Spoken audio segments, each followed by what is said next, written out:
On the train, a girl was horrified to discover that the number 5 carriage at the rear had vanished without a trace. She quickly informed the conductor. Initially, to calm the passengers, the conductor lied, claiming that there had never been a carriage at the end of the train. However, since a passenger had just been to the number 5 carriage, the conductor had to confess that the carriage had been left in the tunnel due to a malfunction. Afterwards, when the conductor inspected the control box, he was shocked to find it overgrown with weeds and smeared with strange mucus. At that moment, several eerie figures flashed in the reflection of the glass. But when he looked closely, they were gone.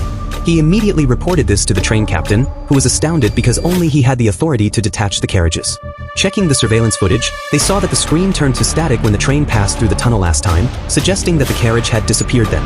The train captain told the conductor to keep this a secret. As the train slowly entered the second tunnel, a passenger suddenly had difficulty breathing. Moments later, blood oozed from his 7 orifices and he collapsed to the ground. More passengers exhibited the same symptoms and babbled incoherently before dying. A journalist attempted to capture this strange scene, but to his horror, a terrifying evil spirit emerged from the top of the carriage. The journalist died instantly after making eye contact with the evil spirit. This scene was witnessed by the girl in the number 3 carriage. By then, the connection between the carriages had broken, and the number 4 carriage was left in the tunnel forever. Everyone then realized that every time the train entered a tunnel, the evil spirit would claim the last carriage, which meant that the number 3 carriage they were in was also doomed. The girl proposed taking shelter in the number 2 carriage, but the social elites inside refused to let them in.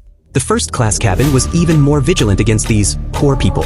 Left with no choice, the passengers could only huddle in the connection between the carriages. When the train entered the 3rd tunnel, the evil spirit appeared. Most people were too terrified to move and became victims of the evil spirit. Only the conductor and a few passengers managed to survive. As the number 3 carriage was on the verge of being separated, the wealthy people in the number 2 carriage finally realized the danger. They tried to enter the first-class cabin but were rejected by the rich passengers.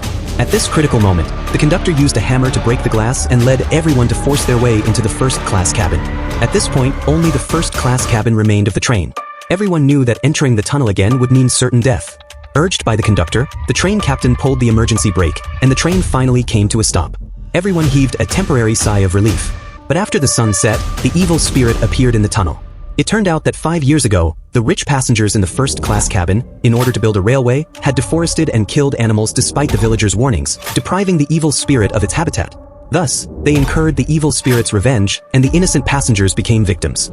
When the people tried to escape the jungle, they were entangled by vines controlled by the evil spirit and turned into trees, remaining there forever.